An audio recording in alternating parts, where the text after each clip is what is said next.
Good evening. We'd like to ask you to take your seats, please, so we can begin tonight's program.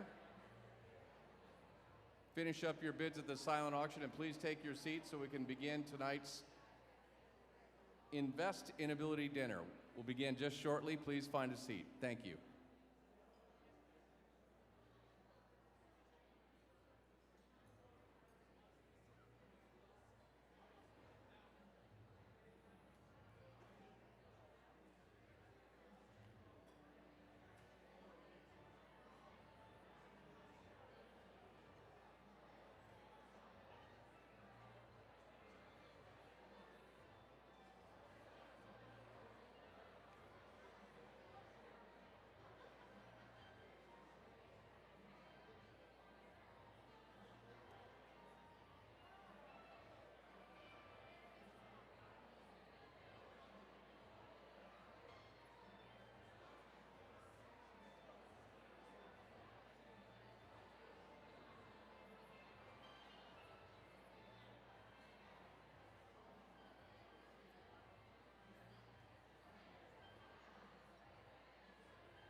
Good evening.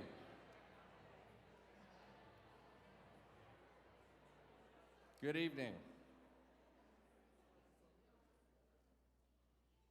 Is everyone in? Great. Thank you for joining us tonight. My name is Phil Tower. I am a person who's been living with a disability for 53 years, 27 days, and 22 hours and a few minutes. I'm very proud to be here tonight on behalf of Disability Advocates of Kent County and our annual Invest in Ability dinner. This year is Disability Advocates of Kent County's 35th anniversary. Let's give ourselves a round of applause.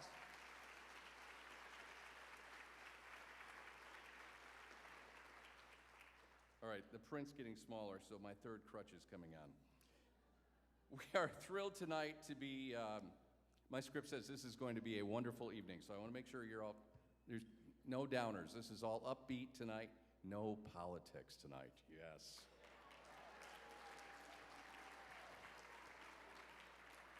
As the guy who runs Wood Radio, that's hard for me to promise, but I promise.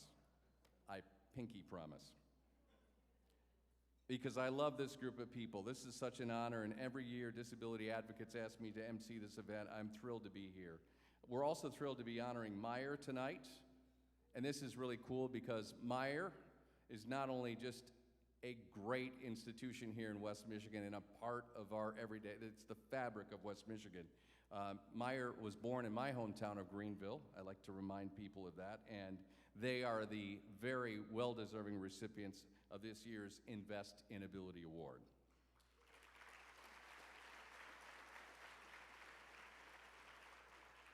This annual award is presented for exemplary leadership and impact in the lives of individuals with disabilities and the community. And if you've been in a Meyer recently or in the last several years, you realize Meyer has been ahead of the curve here on recognizing and employing and empowering people with disabilities. So thank you, Meyer. Previous recipients of the Invest in Ability Award include Kate Pugh Walters and Mary Kay Hood.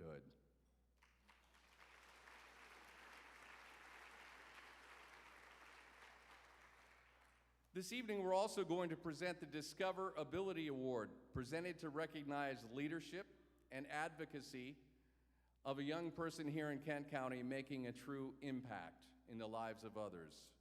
And we did this, I believe the inaugural award was last year, and really looking forward to this. Tonight is also a chance, and this is the most important reason for being here, other than the friendship and the conversation and the great food we have and just all the great things that come with this event.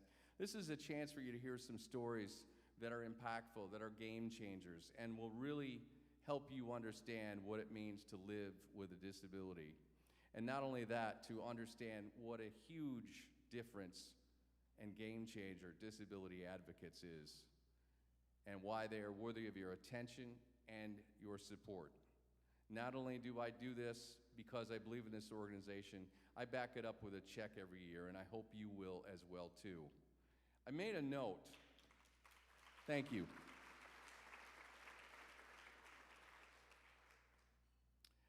I made a note, and I don't know, this is not on my script. I thought about ability, and ability begins with recognition. It begins with not staring around, but looking at the person with a disability. It begins by recognizing they have abilities you may not even be aware of once you learn and discover those abilities. I'm going to tell you a story that nobody in this room knows, and I didn't know until last Saturday, in terms of that recognition. I was at a visitation for a friend on Saturday, a very close family friend who had died far too early of cancer. And after the service was over, a woman who I've never met in my life walked up to me, and she said, "I have to talk to you." Have you ever had one of those moments? You go, "What is this about?" And as I kind of get straightened up in my seat in the pew at Congregational Church in Greenville, I looked at this woman. She said, "I was in the hospital the night you were born." And I immediately looked at her and I said, "Really, I got to talk to you.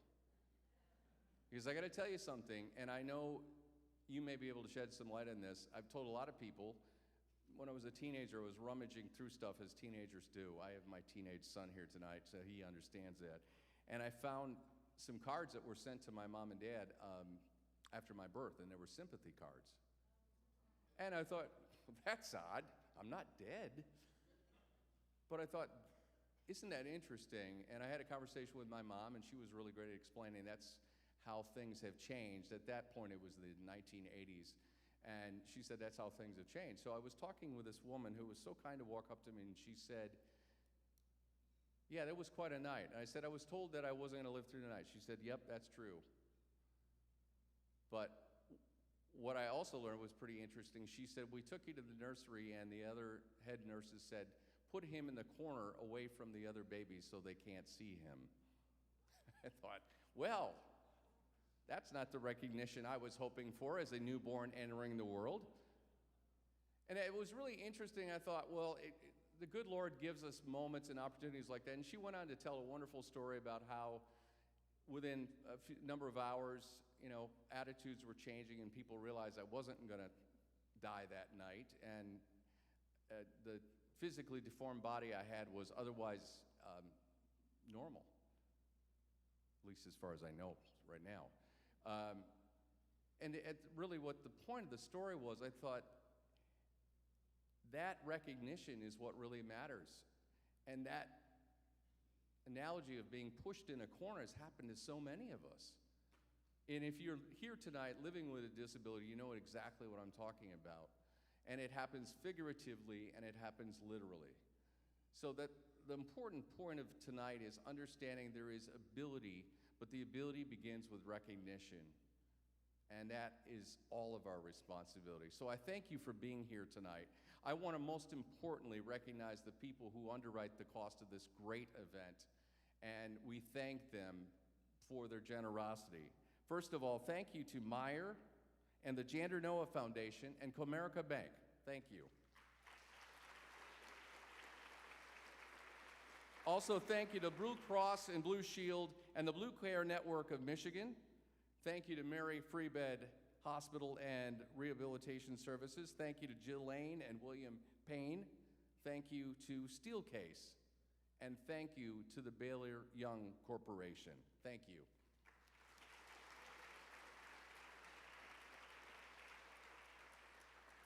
Also, finally, a thank you to Spectrum Health and a tireless champion for people living with disabilities for her entire life, Kate Pugh Walters. All of these people and companies making this event possible tonight.